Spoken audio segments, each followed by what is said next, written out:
This is a response to Pat Condell's latest video, No Mosque at Ground Zero, and the majority of the comments therein, both of which I found to be extremely disappointing.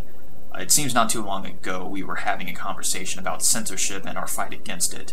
Back then it was called Everybody Draw Muhammad Day.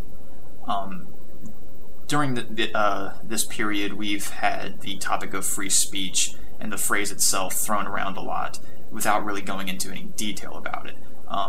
So let's take a look at just what the principle of free speech is. Now, I should point out quickly, I'm not going into the legality of freedom of speech, what the First Amendment specifically means when it says Congress cannot make any law, etc. I'm not concerning myself with that. I'm talking about the principle itself, and that is that because you find something to be offensive or wrong, or you just plain don't like something, the authorities or people in power are under no obligation to remove that, to cater to your whim.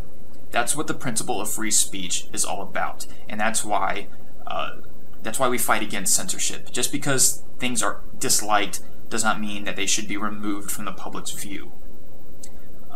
So when we had this discussion in Draw Muhammad Day, they lost that fight, and they should have, because they didn't have any objective basis upon which to ban the drawing of Muhammad pictures.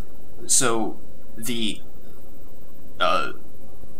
train of thought of the people who didn't like this back then could be summarized with the phrase, "This offends me, take it down."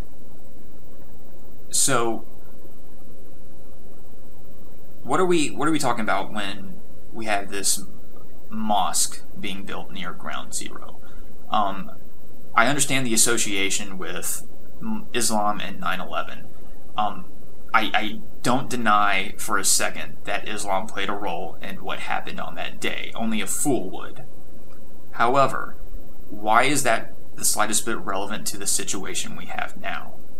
I've been looking. I looked through every single news article posted on that video, the ones that are associated directly with this situation, and I find no substance to the objections. I see some people trying to claim that Muslims as a whole are inextricably tied to this event. The overarching fallacy that I see all throughout this is the guilt by association fallacy.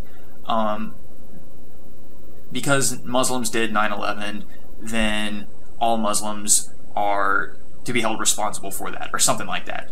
That seems to be how it's going. This is wrong on many levels. I see some people trying to say that because Muslim countries are not tolerant of differing views, then we shouldn't either. This is blatantly two wrongs trying to make a right. They don't, by the way. You're saying that this practice is wrong when other people engage in it. It's not any different when you engage in it. It's still wrong, and if you want to be a person that engages in acts that you yourself claim to be morally reprehensible, then I don't know what to say to you. We also have people claiming that the Quran itself claims that one should engage in violent behavior. Even if it does, I don't know, I haven't checked. How is this relevant at all?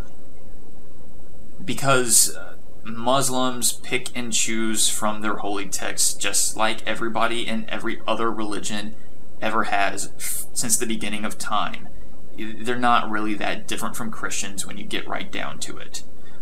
So you might say that if they don't follow the Quran 100%, then they're not really Muslims, but then I wish you luck and explain to me how that is not the no true Scotsman fallacy.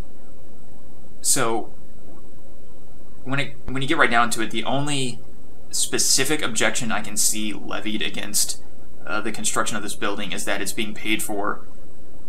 Well, we don't really know how it's being paid for. Well, first of all, this is an argument from ignorance. Even because you don't know who is paying for it doesn't mean that you have a moral right to assume the worst. Even if you do demonstrate that it is being paid for with foreign money, I fail to see how that's the slightest bit relevant. There are buildings all throughout this country that are paid for by people from other countries. the fact that it's something going to become an alarming issue now is questionable, to say the least. So where does that leave us? As far as I can tell, all we're left with is an emotional argument. This is one that we've seen before, because there's this building being constructed and you don't like it. It offends your sensibilities. Okay, that's fine.